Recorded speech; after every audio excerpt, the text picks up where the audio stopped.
Al filo de la realidad.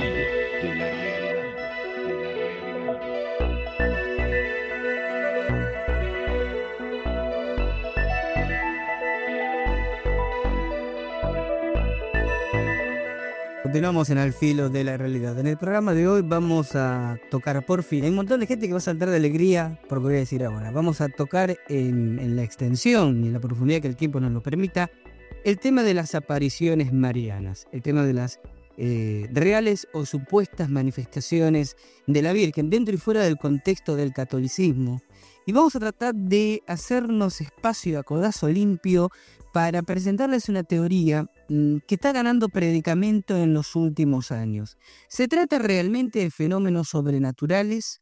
¿Es una manipulación de algún tipo de agencia gubernamental o para gobernar el fenómeno de las apariciones marianas? ¿O bien responde a algún tipo de motivación esotérica, es lo menos que se me ocurre decir, que no tiene nada que ver con lo religioso y con lo espiritual? Eso vamos a tocar en el programa de hoy.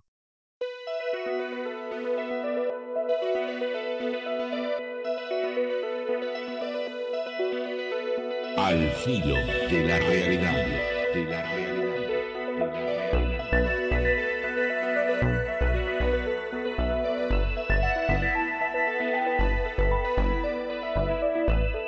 Te recomiendo, mientras tanto, me llamo Cristian, quiere que toque el tema de las apariciones marianas. Este tema está generando bastante expectativa. Cristian, escuché los comentarios que yo voy a hacer ahora cuando hable del poder psíquico de los tibetanos. Especialmente repará, si te interesa el tema de las apariciones marianas, en los comentarios sobre los tulpas o formas de pensamiento. Porque cuando hable de lleno en el aspecto anecdótico de supuestas apariciones de la Virgen María, yo creo que muchas de esas apariciones han sido formas de pensamiento surgidas del inconsciente colectivo de la gente, ¿no? Es decir, cuando de pronto un grupo numeroso de personas concurre a un lugar y desea fervientemente ver algo, realmente la cosa se hace visible, a veces solo para parte de los presentes, y tenemos aquí un caso de psicosis colectiva, una alucinación colectiva. Pero a veces lo que se ve, aún estimulado por la psiquis de los presentes, es perceptible para observadores supuestamente objetivos. No puede hablarse entonces de alucinación, ni siquiera de ilusión. Recordemos lo que en psicología se entiende por alucinación e ilusión, ¿no? La alucinación, o mejor dicho, la ilusión es la deformación perceptual, puede ser visual, por ejemplo, de algo preexistente. O sea, si vos a la distancia, Cristian, ves un árbol, vamos a poner ejemplo, en el medio del campo, pero te parece estar viendo una torre, eso que estás viendo es una ilusión. O sea, ves tu visualización se apoya en algo exterior, físico, solo que tu psiquis lo interpreta de otra manera. Escuchás un ruido cualquiera y te parece haber escuchado tu nombre, cuando en realidad es un ruido cualquiera. Eso sigue siendo una ilusión, en este caso auditiva. Pero si no hay ningún soporte físico exterior para lo que ves o para lo que lo escuchás, y tu mente genera la percepción sin ninguna estimulación exterior, eso es lo que técnicamente se llama alucinación. Cuando de pronto observadores objetivos ven, supongamos en una congregación religiosa algo, uno no puede explicarlo fácilmente desde el punto de vista de la alucinación y mucho menos desde el punto de vista de la ilusión. Pero es posible que nos encontremos ante un fenómeno de tulpa, como dicen los tibetanos, o ideoplastia, como se dice en parapsicología occidental. Yo creo que en muchos casos de apariciones marianas, Cristian, son tulpas, son formas surgidas de la intensidad del pensamiento reunido de los ahí presentes. Esto es algo que el ocultismo medieval conocía con el nombre de egregoro. Un egregoro es cuando un grupo de personas piensa intensamente en algo, es decir, genera una, vamos a decir así, una idealización con cuerpo, con forma, le da inteligencia, le da una historia, le da sentimientos, recrea, en el sentido etimológico de la palabra, recrea algo inexistente. Si se sostiene durante un periodo largo de tiempo la intensidad del pensamiento y de la emoción en ese algo inexistente, esto pasa a adquirir una cierta realidad, en el sentido que se transforma en una especie de parásito mental del inconsciente colectivo. Yo creo que muchas apariciones marianas, Cristian, esto tiene que ver con el tema que te interesa, son realmente eso, egrégoros, como se decía en el medioevo, tulpas, como dicen los tibetanos, ideoplastias del inconsciente colectivo de un grupo humano, como decimos en parapsicología contemporánea.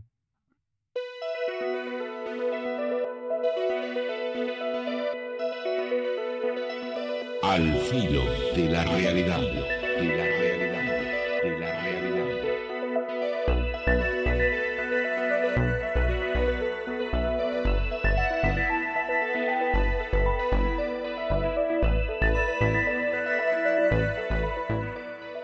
Seguimos en el filo de la realidad. Complicado el tema de las apariciones marianas.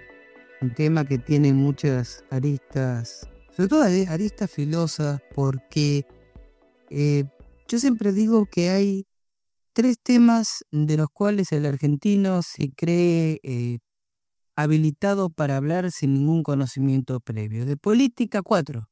De política, de economía, de fútbol y de religión. Son temas de los que cualquiera se cree autorizado a emitir opinión sin una formación suficientemente acabada. Con el tema de las apariciones marianas, ocurre generalmente que más allá de la información, de las lecturas, de la investigación o del estudio del tema que cada uno tenga, la gente tiene una idea formada.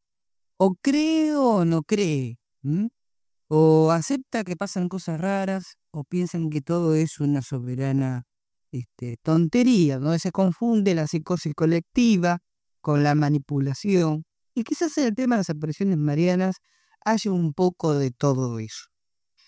Yo he comentado en otros programas mi firme convencimiento de que posiblemente las apariciones marianas, expresión que designa a las apariciones, a las supuestas apariciones de la Virgen María, de María deviene el término Mariana, y el fenómeno ovni, se esconde detrás de ambos una misma génesis común, un mismo denominador común, que lo que una época histórica o un tipo de público llama aparición de la Virgen María es definido por otro público como aparición de un plato volador.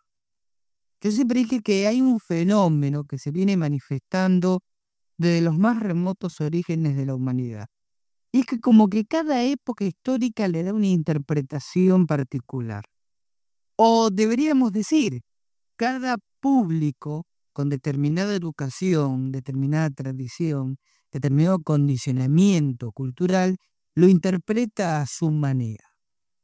Un ser aparentemente femenino, por lo menos con sus atributos sexuales no claramente definidos, que se manifiesta a cierta altura sobre el suelo, envuelto en una nube luminosa, puede ser interpretado como un ángel, como la Virgen María, por un observador de formación típicamente católica, y yo diría obsesivamente católica, o puede ser interpretado como un extraterrestre en su plato volador, en su nave espacial, por una persona viciada de la tecnología de fines del siglo XX.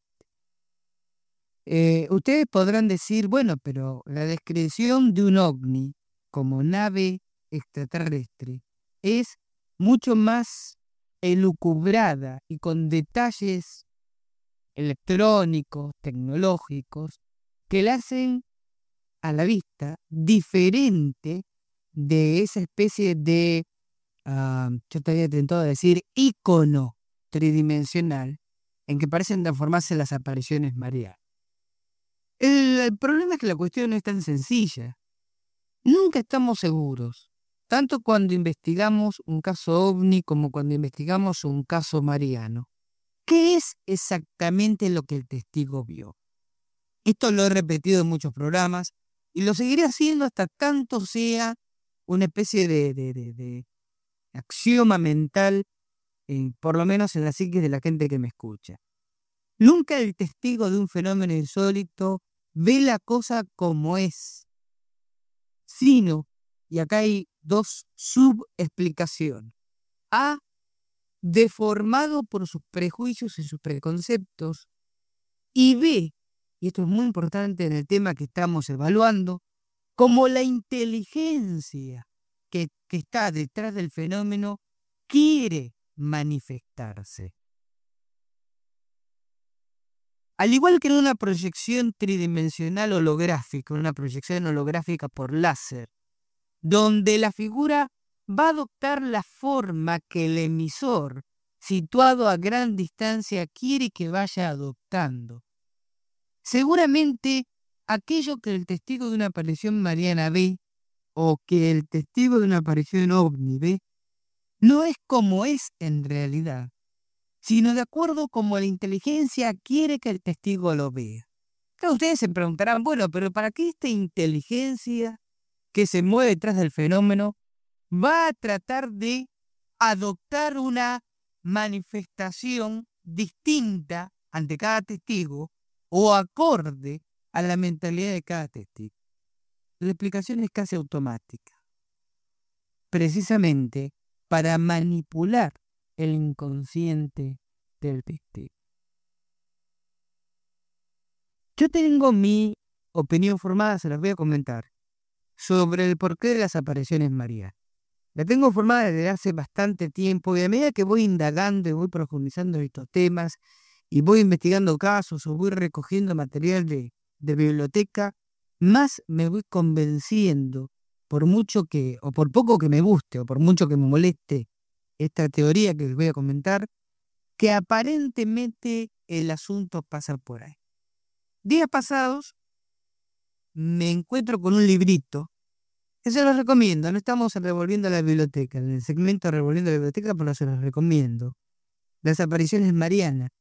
Está escrita por un ex sacerdote jesuita, Salvador Freixedo, a quien por sus avanzadísimas ideas lo echaron literalmente de la congregación jesuítica. Y en las apariciones marianas, Salvador Freixedo enuncia una teoría que, para mi sorpresa, es prácticamente un calco de la mía. Yo lo había leído a Freixedo con anterioridad. Sospecho obviamente que Freixedo no me ha leído a mí. De pronto es interesante descubrir que Freixedo en Puerto Rico, yo en Argentina y quién sabe cuántos investigadores en distintas partes del mundo llegan a resultados similares. Una de las cosas que más me llama la atención a mí, y que también le llama la atención a Freixedo, y que llama la atención de un investigador norteamericano de apariciones marianas, John McClure, que es mencionado por Freixedo, es que la aparición mariana tiene primero, o toma primero ante el testigo, una actitud coercitiva. Quiero que vengan a orar aquí por mí tales días de todos los meses. O quiero que construyan aquí para mí una capilla, o una iglesia, o una basílica, o una ermita. Sin ir más lejos, el caso de las visiones, entre comillas, de la Virgen que la señora Gladys de Mota, en San Nicolás, provincia de Buenos Aires, está arrastrando desde hace más o menos unos 8 años atrás. Acá se tiene que hacer una iglesia, acá se tiene que hacer una ermita, o acá tienen que venir a orar por mí, o rezar por mí, o hacer penitencia por mí, tales días de tales meses. Y si no lo hacen, vendrán dolores, sacrificios, penas, grandes catástrofes para la humanidad. Siempre hay una actitud de amenaza que yo creo congenia poco con la imagen maternal, piadosa, protectora y comprensiva que uno tiene de la Virgen María. La manifestación mariana siempre es coercitiva, siempre es amenazante. La aparición mariana comparte con el fenómeno ovni en su relación con las masas de testigos, una particularidad insólita y se puede decir preocupante. Profetiza primero certeramente para después fallar. Veamos un caso típico. El fenómeno se manifiesta ante un testigo quien de pronto tiene una especie de sensación de percepción telepática, donde el hipotético tripulante del ovni le dice: estamos aquí, somos seres del espacio, bla, bla, bla, bla, y para que veas que esto no es producto de tu mente, volveremos a pasar por este punto pasado mañana a las 10 de la noche. El ovni desaparece. El testigo, si es sensato, duda de su observación. Quizá no lo dice nadie. Se cuestiona si realmente le pasó lo que cree que le pasó. Pasado mañana a las 10 de la noche, está como un solo hombre, y a las 10 de la noche el ovni pasa de vuelta. Ese mismo día, o días más tarde, esto es intrascendente, recibe otro mensaje telepático. Vos que dudabas de nosotros, te dimos la prueba de que existimos. Tenés que difundir el mensaje de que estamos acá para Volveremos a pasar por este punto el sábado que viene. Y el testigo todavía duda, todavía tiene miedo. Se lo comenta a 4 o 5 personas de su máxima confianza. Algunos le creen, otros no. Los que le creen, 3 o 4 tipos, el sábado, a la hora indicada, a la hora señalada, como es el western, están en ese lugar y el ovni pasa. Y ahora son 4 o 5 personas que dicen: pero esto realmente ocurre. Profetizaron que iban a pasar y pasaron. Y de pronto, el testigo original, o 2 o 3 de ese grupo medio sectario que comenzó a formarse, vuelven a tener un mensaje telepático, un sueño, donde estos hipotéticos extraterrestres le dicen: volveremos a pasar por el mismo lugar el 15 de agosto. Y esta gente se larga a hablar. Y el 15 de agosto son 30 o 40 personas. Y el ovni pasa. Y claro, ahí la estampida. De pronto al primer testigo se le manifiesta en el sueño o telepáticamente una entidad que le dice: te estuvimos dando pruebas de la realidad de nuestra presencia. Ahora tenés que difundir nuestro mensaje. Vamos a pasar a reunirnos en tal lugar, tal día. La gente debe ir porque si no se acerca el final de los tiempos y toda la historia que el mesianismo ovnilógico ha venido a colectar. Claro, obviamente el testigo, por muy objetivo y mesurado que sea, dice: la primera vez pensé que era una alucinación mía. Sin embargo, volvieron a aparecer. Me dieron fechas de aparición y cumplieron. Ya somos varios que lo llevamos viendo. Me profetizaron sus manifestaciones. Significa que cuando me dicen que va a volver a aparecer tal día dentro de un mes, realmente lo van a hacer. Y es necesario que yo avise a la gente de que va a ocurrir, porque también tengo que difundir lo otro que me dijeron. Si me cumplen lo primero, obviamente van a cumplir lo segundo. Van a haber grandes catástrofes que...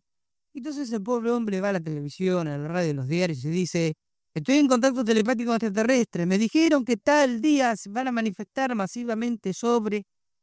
Y ese día, la televisión, vuelvo a lo que comentaba en un vuelo del Moscardón, ¿no? Tan presta a prenderse en las payasadas. Le daban hijas, total. Le interesa muy poco a la televisión que el hecho ocurra o no ocurra. Le interesa que un montón de gente sintoniza la televisión para ver al loco de los platos voladores. Pero claro, muchas de las personas que escuchan la televisión dicen: che, y si es el día, vamos, en una de esas pasa algo. Y el día de Marras, el día de... se junta 4, 5, 10.000 personas esperando la aparición del ovni. Y esa vez, el ovni no aparece. ¿Ustedes miden las consecuencias psicológicas para ese hombre que de buena fe estuvo tratando de difundir ese, y lo pongo entre comillas, mensaje? Más allá de que el público lo quiera linchar, porque a partir de ahí automáticamente cae el descrédito, es burdo, mistificador, un mentiroso, alienado, loco, paranoico, todos los epítetos son pocos. La terrible carga de decepción que experimenta. Yo recuerdo un caso en particular. En agosto de 1973, apareció ante los canales de televisión de Buenos Aires un señor llamado Francisco García. Decía ser marciano por parte de madre y comandante de las fuerzas marcianas en el planeta Tierra. Él decía que Marte estaba habitado que los marcianos venían en platos voladores a nuestro planeta para llevarse el agua del Río de la Plata, su planeta desértico, que en sueños se le habían manifestado y lo habían designado comandante de las fuerzas marcianas en el planeta Tierra, y le habían revelado que un antepasado de su mamá había sido marciano. Entonces era marciano por parte de mamá. Bueno, García aparecía en las cámaras de televisión de la televisión porteña difundiendo este mensaje, pero además profetizaba. Dijo: el 1 de agosto de 1973 van a aparecer 50 platos voladores, dijo él, sobre la ciudad de Chascomús, esto es en la provincia de Buenos Aires, sobre la laguna de Chascomús. Y fue muy específico, ni 49 ni 51, 50 platos voladores. Claro, el día de Marras, cerca de 40.000 personas, mucho más de la población de Chascomús en ese entonces, se dieron cita en esa ciudad. Gente que venía de Santa Cruz, de Paraguay, con cámaras fotográficas, con telescopios, porque se le había dado tanta difusión y era tan preciso. Aparte te había dado la hora, a las 5 de la tarde en punto, dijo García. A las 5 de la tarde, Chascomús era un hervidero de gente. A las 5:01, 5:02, 5:05, 5:10, no había pasado absolutamente nada. A García lo tuvo que salvar la policía del inminente linchamiento y por supuesto desapareció.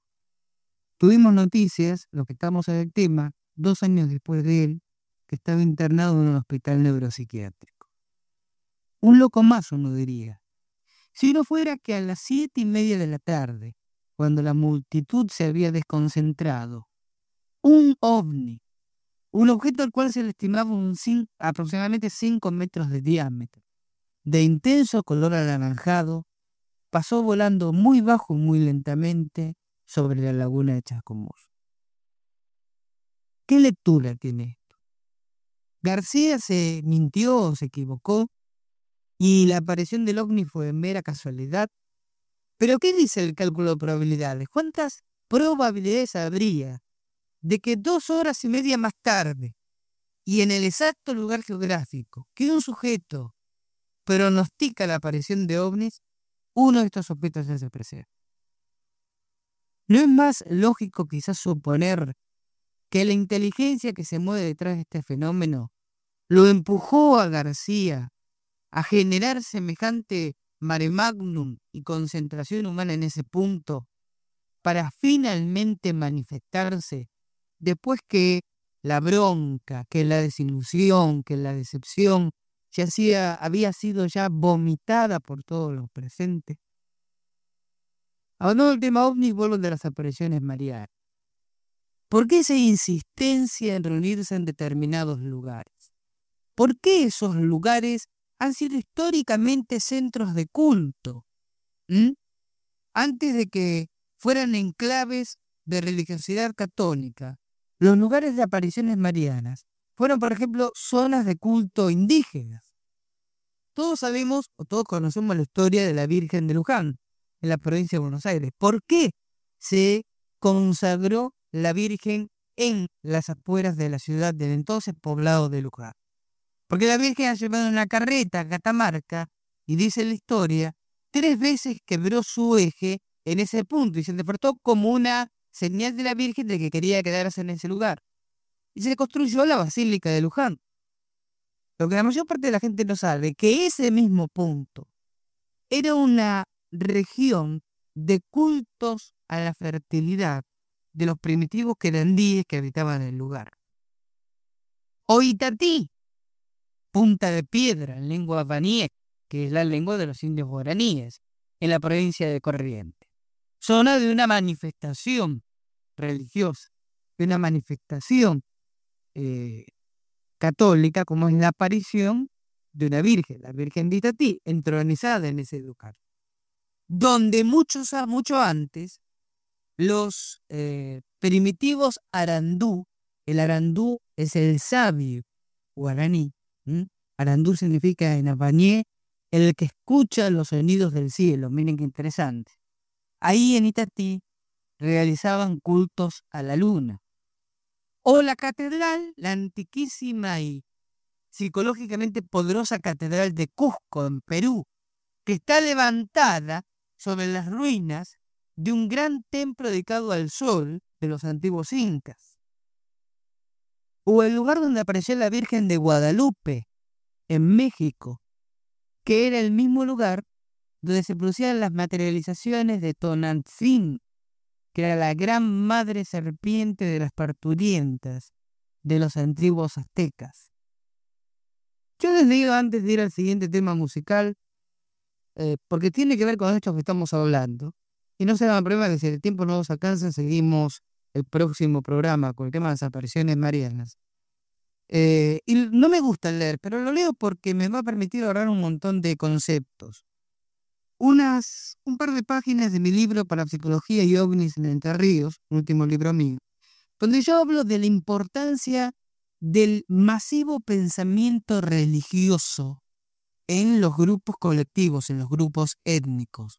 Cómo en nosotros existen arquetipos, estructuras mentales religiosas que son detonadas y movilizadas, por consiguiente, movilizándonos a nosotros por determinados fenómenos exteriores, como por ejemplo las apariciones. Yo comento, o leo, mejor dicho, brevemente esta página, porque les va a permitir entender mejor las explicaciones que doy después del próximo tema musical. Y vengo hablando del pensamiento mágico, la necesidad religiosa del ser humano. Y en esta página digo así: el pensamiento mágico o sentimiento religioso tiene una génesis muy particular. El conocido psicólogo suizo Carl Jung, por ejemplo, acepta inicialmente el punto de vista de Freud sobre el origen del mismo. Las representaciones de la divinidad tienen sus orígenes en la imagen del Padre, que dotada de una fuerza extraordinaria influye desde el inicio de la vida psíquica del niño hasta su represión en el inconsciente al sucumbir el complejo de Edipo. Como consecuencia de la pérdida de la figura paterna, las virtudes se desplazan a la idea de un Dios todopoderoso y los defectos a la idea del diablo. Pero, ¿cómo encausa el niño esta energía? ¿Cómo se forma la imagen de Dios? Jung considera que el Padre, singularmente considerado, no basta para explicar esa imagen, sino que es mucho más importante para ello el esquema inconsciente que la constituye. Detrás de los recuerdos sumergidos en los acontecimientos de la vida individual, hay un patrimonio de la especie que se manifiesta en imágenes arquetípicas. De esta manera, para Jung, se abre el camino para la concepción de Dios, no ya como sustituto del Padre, sino por el contrario, es el Padre físico el primer sustituto que el niño encuentra de Dios.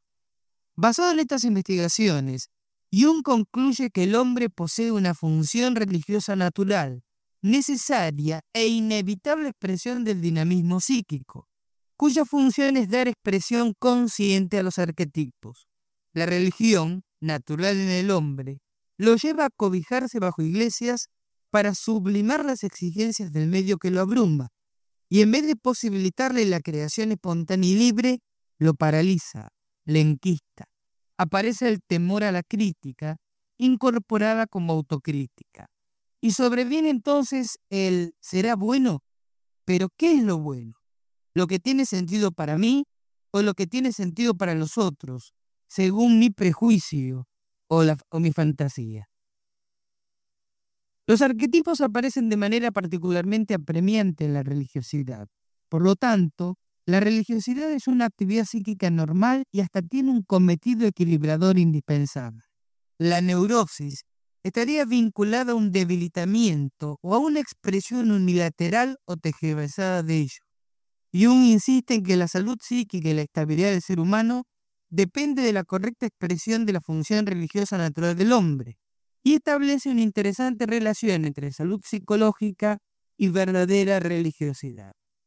Esa constante en situar geográficamente los focos de religiosidad genera una especial simbiosis entre cultos paganos, en realidad cultos naturales, ya que pagani significa literalmente del campo, y católicos, simbiosis que en otros puntos del planeta también se da con otras religiones.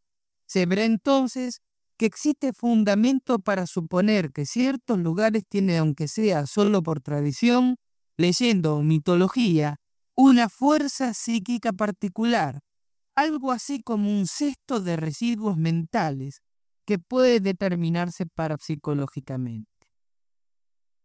Poca gente sabe que un enorme número de lugares de culto católico, para referirnos a una religión que nos es próxima, pero atendiendo al hecho de que estas consideraciones pueden extenderse a cualquiera de ellas, coinciden geográficamente con antiquísimos asentamientos de cultos paganos.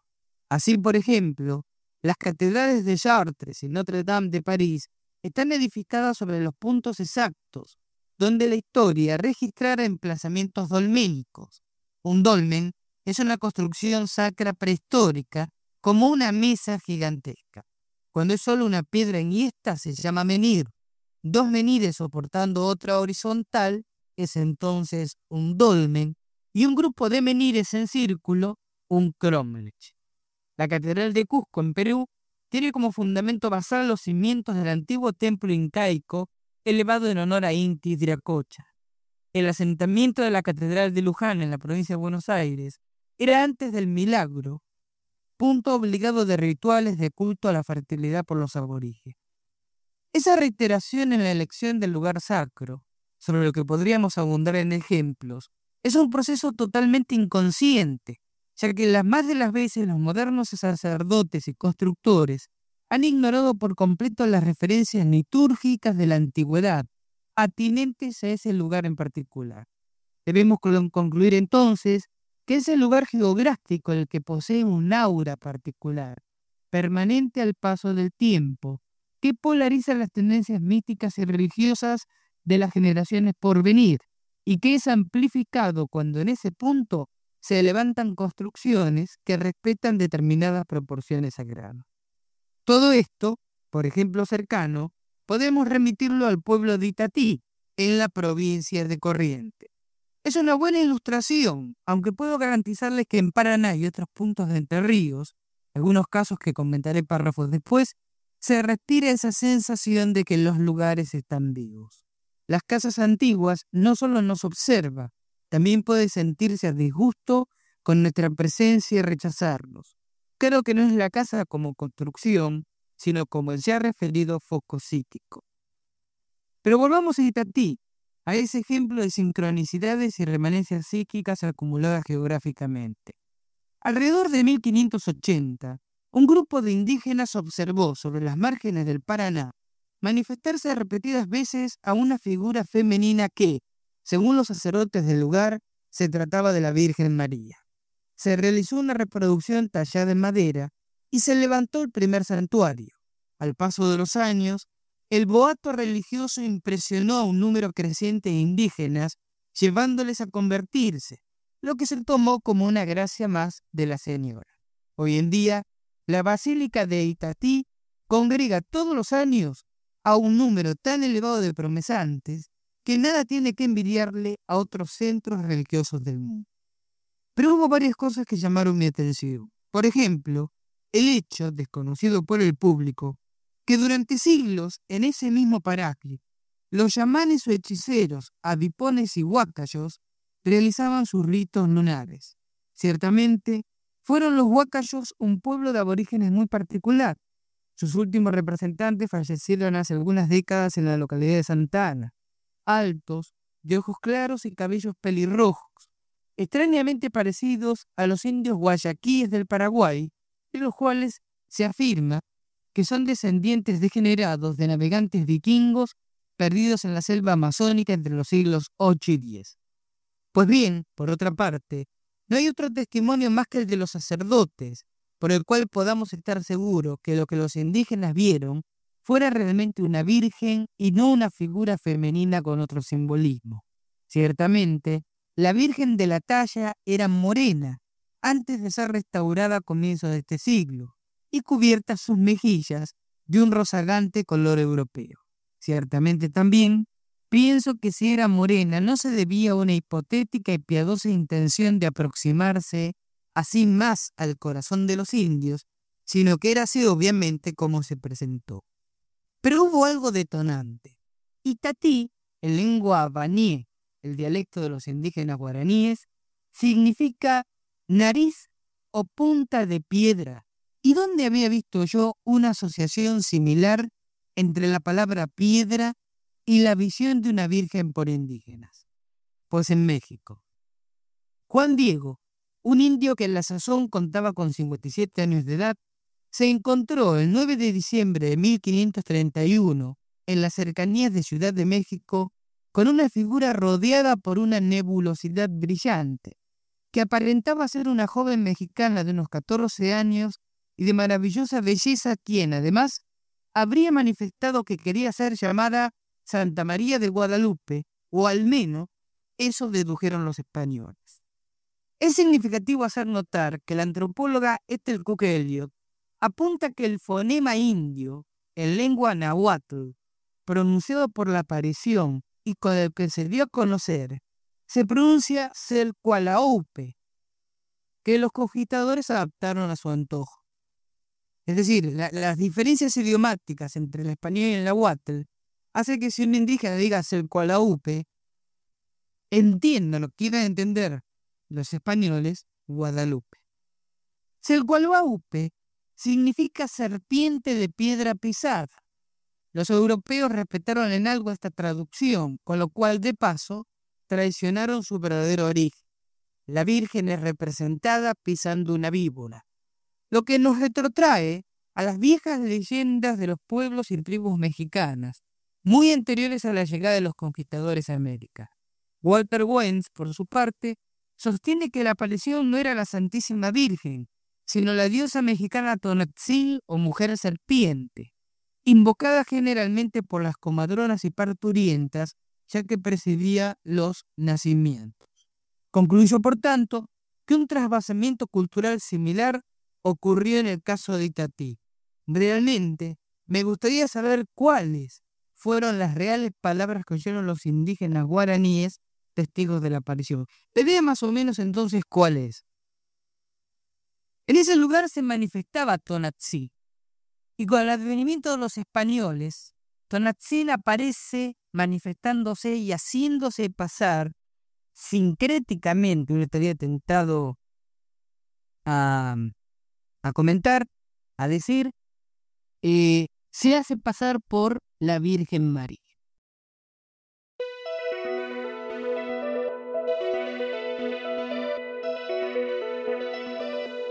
Al filo de la realidad, de la realidad, de la realidad.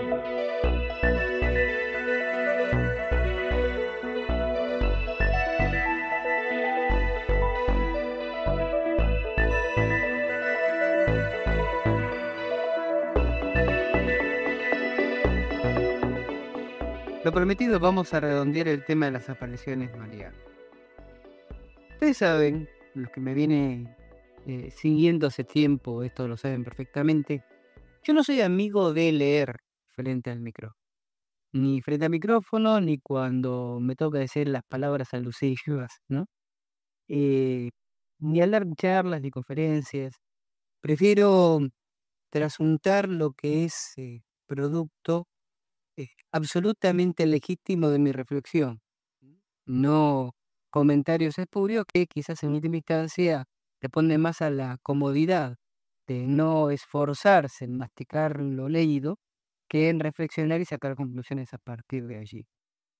Pero ahora voy a leer unas páginas de un libro. No estamos en Revolviendo la Biblioteca, pero igual lo recomiendo. Lo comenté en el programa anterior, Las apariciones marianas, del ex jesuita Salvador Freixedo. Después que escribió este libro le dieron el olivo de la congregación jesuítica, que a nuestro país ha llegado muy pocas semanas atrás este librito, perteneciente a la biblioteca básica de la revista española Espacio-Tiempo.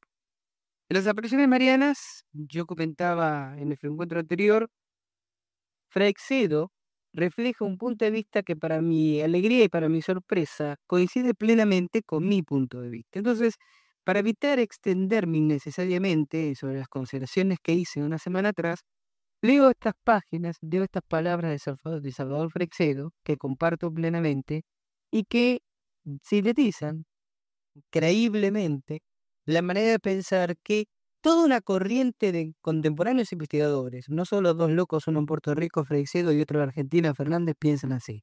Toda una corriente bastante subversiva, en el sentido más etimológico de la palabra, ¿no? Subvertir, cambiar violentamente un estado de cosas de pensamiento, hay sobre estos temas.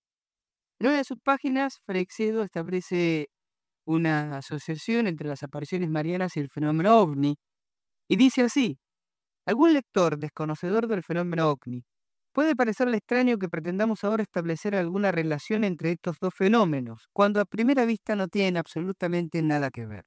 Sin embargo, en realidad no es así y, después de años de estudiar ambos fenómenos, no solo hemos llegado a la conclusión de que están relacionados, sino que estamos seguros de que en el fondo se trata de un mismo fenómeno, aunque con dos apariencias completamente diferentes. En un principio, también a nosotros nos parecía que no tenían nada que ver y que se trataba de dos manifestaciones independientes, pero, pasado un tiempo y comparando ciertas circunstancias que se daban en ambos casos, llegamos a la conclusión de que estábamos ante una misma causa, aunque tuviese manifestaciones absolutamente diferentes. Como podemos ver en el inventario de apariciones, la mayoría de los beneficiarios o víctimas, según como se mire, de las apariciones eran niños.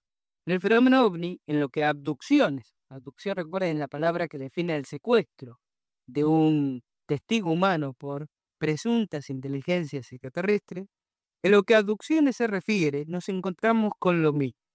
De las personas que se fuman sin ninguna explicación y de cuya desaparición se puede culpar a los ovnis por muchos motivos, la mayor parte son también niños. Asimismo, en los mensajes que, entre comillas, la Virgen les daba a los videntes, había secretos que estos no podían comunicar a nadie hasta que no recibiesen un permiso explícito de ella. Pues bien, en los mensajes de los extraterrestres a sus contactados, también hay con mucha frecuencia partes que no deben ser divulgadas hasta que no se reciba un aviso. Y si nos fijamos en el contenido de los mensajes, nos encontramos con que lo apocalíptico es idéntico en ambos casos. Al decir apocalíptico, nos referimos a las profecías de cataclismos telúricos y a las que anuncian el fin del mundo. En el caso de los extraterrestres, esto va entrecomillado también, digo los extraterrestres, el castigo será debido a lo mal que estamos tratando al planeta y a veces también a nuestra degeneración moral. En el caso de las apariciones marianas, la causa es nuestra infidelidad y nuestra resistencia a cumplir los mandamientos de Dios y su voluntad sobre nosotros.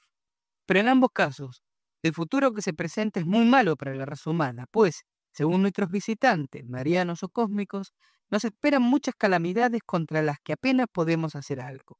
En algunos casos, los presuntos extraterrestres les dicen a sus contactados que se vayan preparando, porque ellos van a transportar a otros planetas a los escogidos, y a veces hasta les mandan fabricar aparatos o naves, de las que les dan los planos para hacer el transporte. En el caso mariano, la Virgen les ha dicho a algunos videntes que ella y sus ángeles se encargarán de que en el tiempo de las catástrofes no les suceda nada ni a ellas ni a los escogidos que han sido fieles a Dios. En cuanto a la forma de aparecer o la manera de llegar de los visitantes, también podemos hallar una gran similitud. Conocida es la gran relación que hay entre las nubes y los aparatos de los extraterrestres. Muchas veces los ovnis se han transformado en nubes, se han escondido en ellas o han surgido de alguna. En las apariciones marianas, muchos videntes nos han dicho que vieron venir a la Virgen en una nube, o que la vieron aparecerse al abrirse una nube, y lo mismo a la hora de irse. Igualmente, en ambos casos, tenemos el testimonio muy repetido de zumbidos, silbidos y vibraciones en el momento de presentarse la Virgen o el ojo. En Fátima, los videntes nos hablan de una especie de cohetes que se oían cuando iba a aparecer la Virgen o cuando se iba, y las explosiones son muy abundantes cuando se trata de avistamientos de ovnis. Todavía podemos seguir señalando más similitudes entre los dos fenómenos. Ambos suelen suceder preferentemente y sobre todo al comienzo en lugares apartados o solitarios, y en ambos es muy frecuente que haya agua cerca. También es común que los contactados o videntes, antes de poder observar algo con claridad, vean simplemente luces fuertes o imágenes borrosas que, paulatinamente, van haciéndose más claras hasta convertirse por fin en el ovni o en la Virgen. Y en ambos casos, las figuras que se presentan suelen ser muy bellas. Esto no impide que en otros casos los omninautas sean muy feos, o que en algunas de apariciones marianas lo que el vidente ve inicialmente sea la figura de Satanás. A veces, los videntes marianos han dicho sin rodeos que la Virgen vino en una esfera muy brillante y en alguna ocasión han hablado de un disco todo rodeado de luz, con lo cual nos están ubicando de lleno en el fenómeno.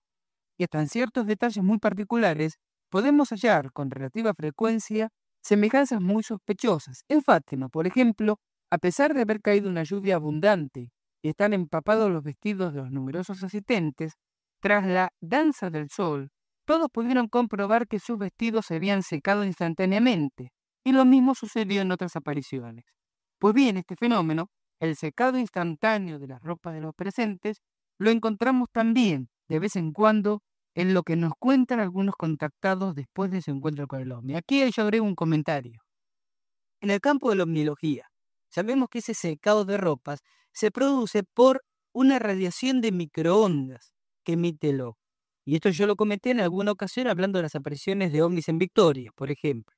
La pregunta es, ¿emite la Virgen microondas? Sigo con Freixedo. Como el lector puede ver, no son pocos los detalles comunes a los dos fenómenos, por muy distintos que parezcan el uno del otro. Y después presento un gráfico donde hace este comentario. Como el lector puede comprobar en los gráficos, la coincidencia entre apariciones, la coincidencia temporal entre apariciones de ovnis y marianas es total.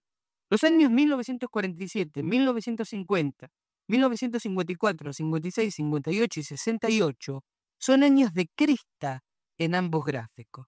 Únicamente no coinciden en el año 1961, que es cresta en los años de apariciones. En el año 66, aunque no es cresta en los casos de ovnis y sí lo es en los de apariciones, sin embargo, está entre dos crestas muy pronunciadas, como son las del 64 y las del 65, y por lo tanto hay que considerarlas como coincidentes. En otro capítulo, Freixedo, bajo el título ¿Se aparece la Virgen María?, hace estos comentarios. Antes de entrar en materia, no tendré más remedio que hacer referencia a mi libro Defendámonos de los dioses, pues allí trato a fondo, aunque de manera general, todo lo relacionado con este tema. El libro que el lector tiene en sus manos no es sino la aplicación a un caso concreto, el de las apariciones marianas, de la teoría general que allí desarrollo. En aquel libro afirmo que los seres humanos no solo no somos los reyes de la creación ni las criaturas más inteligentes del universo, sino que ni siquiera somos los reyes de este planeta, ni las criaturas más inteligentes de la Tierra. Defiendo allí también que la humanidad, por más que esto diera nuestro amor propio, pertenece a otros seres más inteligentes que nosotros, que también habitan este planeta y que son sus verdaderos reyes. Estos seres son de ordinario invisibles, aunque se hacen visibles cuando y como quieren. Son llamados ángeles o demonios en el cristianismo, y devas, asuras, dakinis en otras religiones y culturas, aunque vulgarmente reciben el nombre de espíritus. Estos seres están, dentro de las escalas cósmicas, en un peldaño superior al nuestro, lo mismo que nosotros estamos un peldaño más arriba que los animales, y lo mismo que estos están uno más arriba que los vegetales, aun cuando en el fondo todos estemos hechos de los mismos materiales. Es solo una cuestión de organización del caldo primigenio de que está hecho el cosmos. Pero estos seres nos usan, y esta es una palabra clave, lo mismo que nosotros usamos a los animales, sin que por ello tengamos que odiarlo necesariamente, y sin que, por otro lado, nos abstengamos de matarlo si ello nos resulta necesario o conveniente. Y, si bien tienen también principios éticos, que al igual que nosotros pueden violar, los usan solo entre ellos. Al igual que los humanos, solo aplicamos nuestros principios éticos entre nosotros y no los extendemos a los animales. Además, estos seres, que son más inteligentes que nosotros, disimulan su presencia en el planeta y nos dejan creer que somos nosotros quienes mandamos aquí, cuando en realidad, globalmente hablando, solo hacemos lo que ellos quieren que hagamos. Y de hecho, nos tienen programados para ello. Reconozco que estas son tremendas afirmaciones para quien se encuentra por primera vez con ellas, y no sería raro que le sonasen a ciencia ficción, a charlatanería o a delirio. Pero en el libro antes citado, expongo las múltiples razones que me han llevado a sostener estas ideas tan audaces. Por otro lado, el lector tiene que saber que estas mismas ideas han sido expuestas y sostenidas a lo largo de los siglos por muchos pensadores. Pero, debido a los muchos intereses que hay en la humanidad, y para que la humanidad no caiga en la cuenta de ello, la mayor parte de los autores fueron acallados y sus ideas ridiculizadas o premeditadamente olvidadas por los grandes gobernantes que se vieron indirectamente amenazados por ellos. Una pequeña pausa, un tema musical. Seguimos con la opinión de Salvador Freixedo sobre las apariciones marianas.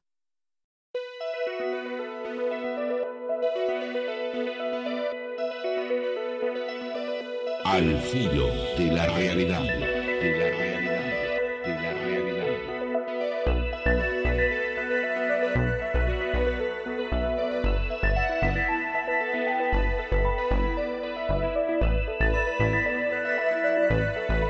Continuamos entonces con Salvador Freixedo. Decía así: para dar mayor credibilidad a afirmaciones tan trascendentales, diré solamente que el lector tiene que reflexionar sobre el hecho de que, si es creyente cristiano, en su religión se admite como algo incuestionable la existencia de estos seres, y de hecho, los vemos a lo largo de la Biblia interfiriendo constantemente en la vida de los hombres. Y si no es creyente, tiene que resultarle muy extraño que semejantes personajes aparezcan en todas las literaturas y en todas las culturas de todos los tiempos, con toda suerte de nombre. No se puede escribir tanto ni tan seriamente sobre algo que no existe, y no puede haber tantos nombres para designar puros entes imaginarios. Otro hecho que debe hacernos reflexionar es la espantosa historia humana. Esta es, más que nada, un conjunto de disparates y salvajadas llevadas a cabo concienzuda y recalcitrantemente por el ser más inteligente del planeta. Obviamente, esta última frase entre comillas. La historia humana es una guerra permanente de unos contra otros y de todos contra todos, basada en principios muy serios y a veces sagrados, como son las religiones, las patrias, las diversas razas, el honor, etc., dando como resultado final ríos de sangre y una auténtica montaña de muertos. Lógicamente, uno se pregunta, ¿por qué el ser más inteligente del planeta se comporta de una manera tan bárbara y no es capaz de vivir en paz consigo mismo? La respuesta nos lleva directamente al meollo de este libro, porque a estos seres, que son los auténticos dueños de este mundo, les interesa que los hombres peleen entre ellos. ¿Y qué tienen que ver estos seres con el tema de las apariciones marianas? La contestación a esta pregunta es la clave del presente libro. Estos seres son las entidades que se manifiestan en todas las apariciones. Ellos son las diferentes vírgenes que han estado apareciendo por siglos. Los ángeles del cristianismo no son más que una de las muchas formas que adoptan estos mismos seres. A veces, sus manifestaciones tienen apariencias positivas para el hombre, y entonces les llamamos ángeles buenos, y a veces las tienen negativas, y entonces les llamamos ángeles malos o demonios. No obstante, ¿por qué a veces se manifiestan positivamente y a veces negativamente? Porque ellos en sus manifestaciones atienden primordialmente a sus intereses y no a los nuestros. Vienen a por lo que les interesa y prescinden de si nos perjudica o nos beneficia. Aunque parezca que nos apartamos del tema, es ahora precisamente cuando más cerca estamos de llegar a la esencia de las apariciones marianas y de todo tipo de apariciones. El próximo paso que tendremos que dar es conocer por qué se aparecen, o dicho en otras palabras, saber qué es lo que buscan cuando se manifiestan en nuestro mundo. Pues bien, lo que estos seres buscan, y esta es otra de las claves para entender no solo las apariciones marianas, sino toda la historia humana, es lo siguiente. Primero, cierta energía sutilísima que produce el cerebro humano. Segundo, preferentemente, la energía de muchos cerebros simultáneamente, que deben estar lo más apiñados que sea posible. Tercero, cerebros que no se hallen en reposo o en funcionamiento normal, sino excitados por alguna emoción fuerte y sobre todo por algún dolor. Toda la historia humana no es más que el resultado de un conjunto de estrategias que estos seres han organizado para que la humanidad haga lo que ellos quieren y para que lo haga sin darse cuenta de que está siendo manipulada. Las diversas lenguas, razas, patrias y religiones no son sino estrategias que nos han conducido a lo largo de la historia a interminables guerras, merced a las cuales ellos, o por lo menos algunos de ellos, pueden conseguir mejor lo que desean. Explicaré un poco los 3 puntos que acabas de mencionar, pues comprendo que a más de un lector se le hará un poco cuesta arriba la sola admisión de hechos tan extraños. Primero, buscan una energía que produce el cerebro, tanto el cerebro humano como el de los animales superiores. El cerebro humano produce no solo las ondas eléctricas que se pueden ver en los electroencefalógrafos, sino también muchísimas más, de una frecuencia y de una longitud variadísima. Estas ondas constituyen la actividad psíquica del cerebro, pero en contra de lo que mucha gente cree, esta actividad psíquica es tan física como la energía cinética y no es espiritual en el sentido a que esta palabra suele darse. Son ondas electromagnéticas iguales que las ondas y las utilizan de alguna manera que nos es desconocido. En la actualidad ya no tenemos duda alguna de que el cerebro emite estas ondas. La parapsicología se ha encargado de mostrarlo en sus investigaciones sobre el fenómeno llamado poltergeist, en el que vemos cómo el psiquismo desajustado de un ser humano es el causante de que objetos de toda índole vuelen por los aires. El pensamiento de algunos psíquicos es capaz de romper cristales, doblar metales y hasta levantar objetos pesados. Hoy ya no tenemos derecho a extrañarnos de estos hechos cuando sabemos que una débil onda invisible que sale del mando a distancia de un televisor tiene fuerza para mover una rueda y cambiar de canal. Lo mismo que hace ese pequeño aparato puede hacerlo, pero de una manera mucho más sofisticada, el cerebro humano.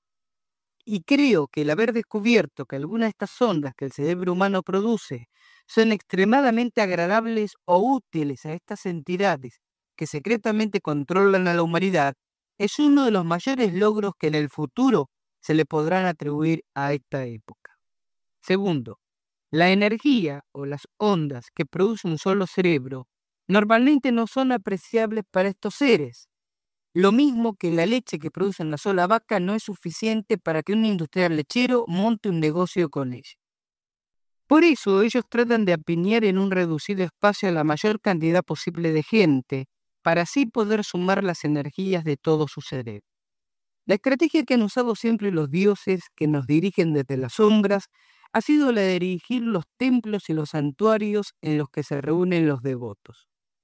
En los tiempos modernos, cuando la asistencia a iglesias y santuarios ha disminuido notablemente, la estrategia que los dioses han utilizado para reunir a los humanos son los campos de deportes y especialmente los estadios, donde en muy poco espacio se pueden agrupar decenas hasta centenas de miles de seres humanos. Y esto domingo tras domingo en el mundo entero. Tercero, los cerebros, para que produzcan estas ondas que tanto buscan las mencionadas entidades extrahumanas, tienen que estar de alguna manera excitados, es decir, ansiosos, angustiados, expectantes, eufóricos y mejor aún llenos de ira, dolor y miedo.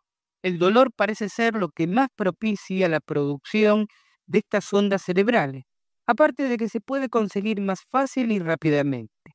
En los estadios los hombres no solo están apiñados, sino que con mucha frecuencia están eufóricos y más aún excitados, angustiados y llenos de ira. En cuanto a los santuarios, hay una mezcla de fervor, expectación, temor reverencial, tedio, hastío e incluso rechazo y miedo por las amenazas de castigos eternos. En la antigüedad se daban con mucha más claridad todos estos estados de ánimo.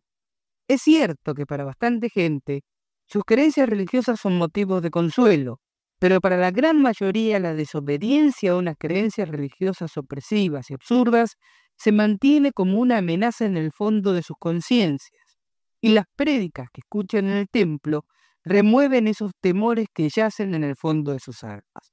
Así pues, si bien es cierto que los santuarios propician el hacinamiento de las personas más que el estado de excitación o de dolor, sin embargo es un hecho incuestionable que la religión ha sido causa de mucho dolor en el mundo.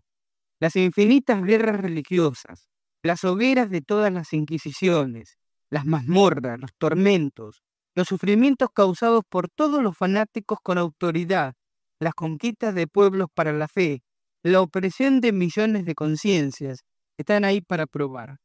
Las religiones han causado a la humanidad mucho más dolor que alegría, y se puede decir que en gran parte han sido la causa del estancamiento cultural, social y tecnológico de muchos pueblos del mundo. La India y las naciones islámicas son un ejemplo clarísimo en nuestros días. En lo que a las apariciones se refiere, Es bastante ordinario que los videntes se conviertan en seres sufrientes, y como hemos visto, la aparición es la que descaradamente y sin rodeos le pide sufrimiento. El Padre Pío, el famoso estigmatizado italiano, parece que hasta llegó a cogerle gusto al sufrimiento, porque solía repetir: yo sufro cuando no sufro. Si la Virgen o Jesucristo son los que se aparecen, los sufrimientos de los místicos y videntes no tienen sentido, porque no se ve por qué Dios tiene que pedirle dolor al ser humano. Todas las explicaciones que dan los teólogos y las que da la Virgen en sus mensajes sobre el valor redentor del sufrimiento y etcétera, son bastante endebles, por no decir absurdas. La insistencia enfermiza de todas las vírgenes en demandar sacrificios, penitencia y dolor es algo que tiene que hacernos sospechar.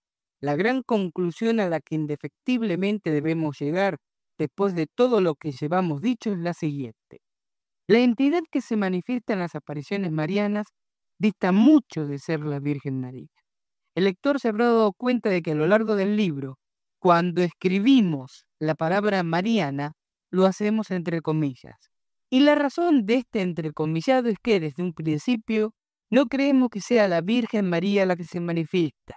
Lo que crea su aparición es lo mismo que se ha presentado siempre, no solo en el cristianismo y bajo la forma de la Virgen María o de un ángel, sino bajo la forma de cualquier Dios, espíritu o entidad de otra religión o creencia. Lo que se manifiesta en las apariciones es una energía inteligente, o más probablemente, un conjunto de energías inteligentes, físicas, pero invisibles al ojo humano. Son lo que llamábamos anteriormente entidades, nombre que el esoterismo le viene dando desde hace siglos. Estas energías, aunque actúan conjuntamente, tienen algún grado de personalidad y solo dependen relativamente de la mente de los videntes y de todos los que activamente los acompañan en el lugar de las apariciones.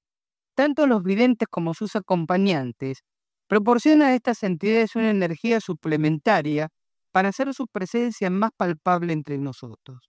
Pero la existencia de estas energías y su manifestación no es fruto de la mente de los que allí acuden, como muchas veces sugieren sociólogos y psicólogos. Estas energías están perfectamente sintonizadas con las ondas eléctricas que producen las mentes de los videntes y por eso dominan por completo sus procesos cerebrales. Continuamos en Al filo de la realidad, continuamos con la lectura del texto Las apariciones marianas del ex jesuita Salvador Creixell. Hacerse visibles en una forma u otra es bastante fácil para estas inteligencias, debido a esta sintonización y al dominio completo que ejercen sobre los mecanismos cerebrales de los videntes. Sin embargo, la sintonización no se produce igualmente con los cerebros de los demás circundantes, y esta es la razón de que, en muchas ocasiones, unos asistentes vean la aparición y otros no. Los fenómenos del sol, los aromas y cualquier otro milagro que pueda presentarse son objetivos, aunque no sean exactamente lo que parecen ser, y tampoco dependen de la mente de los presentes, por más que estos también suministren energía para la realización del fenómeno. A estas inteligencias o seres de otros niveles de existencia no les es difícil manipular la materia y producir fenómenos atmosféricos. De hecho, en el fenómeno ovni, que es otra manera que tiende a manifestarse, los producen constantemente y de 1000 formas diferentes. Estas entidades no son ni buenas ni malas, simplemente buscan su propio provecho. Normalmente, en sus intervenciones no buscan ni ayudarnos ni perjudicarnos, aunque en la práctica algunas personas salgan beneficiadas o perjudicadas, lo cual sucede con mucha frecuencia. Los milagros se realizan para que acudan multitudes, y las amenazas de castigos terribles para la humanidad, la exigencia de penitencia y sacrificios, y el tono doliente y atormentado de algunos videntes sirven para que reine en el lugar un clima de ansiedad y de angustia. Si las circunstancias sociales son propicias y las apariciones cobran fuerza, estas entidades seguirán secundando los fenómenos y produciendo milagros hasta convertir la pequeña capilla en un gran santuario al que acudan multitudes. El solo hecho de que haya una multitud concentrada, con las mentes dominadas por un pensamiento común, es algo que interesa a estas inteligencias. El Vaticano, la Meca, Trasantin y Layán son 3 ejemplos famosos y actuales entre los muchos que se podrían nombrar en el campo religioso. Si las circunstancias sociales no son propicias, la capilla se queda como lugar de peregrinación una vez al año. Muchas de estas ermitas acaban por derrumbarse al haber perdido su poder para atraer multitud. Pero por otro lado, para suplirlas, sigue habiendo por todas partes apariciones marianas y no marianas, y millares de fieles ingenuos y llenos de buena voluntad acuden pensando que están en presencia de algo divino. Las apariciones de todo tipo, y en concreto las marianas, son un tremendo fenómeno en el que el ser humano es usado por otro ser más inteligente e invisible, que está colocado un peldaño más arriba en una de las muchas escalas que constituyen el universo. Esta inteligencia invisible usa al hombre del mismo modo que el hombre usa, sin pedirles permiso a la vaca o a los demás seres que están debajo de él. Pensar que el ser humano es el que está en lo más alto de la escala es una infantilidad que la Iglesia ha enseñado por siglos y que mucha gente sigue creyendo todavía. Lo que se deduce de todo lo dicho es que, en vez de correr ingenua y gregariamente a los lugares donde haya apariciones o donde suceda cualquier fenómeno extraño para caer de rodillas en adoración o para convertirse en uno más de la manada de boquiabiertos papanatas, lo que tenemos que hacer es fortalecer nuestro psiquismo y nuestra personalidad, no solo contra estos intrusos del más allá, sino contra los grandes manipuladores de la conciencia y de las mentes de acá, que han convertido a gran parte de los humanos en auténticos gusanos, seguidores inconscientes y ciegos de sus líderes y de sus ídolos, líderes políticos, líderes religiosos, ídolos deportivos y musicales. Estas son las palabras de este ex jesuita, Salvador Freixedo, en el libro Las apariciones marianas. En lo personal, y cerramos hoy el tema de las apariciones marianas para que no entronque con polémicas innecesarias en próximos programas, la opinión de Freixedo es la opinión que comparto plenamente.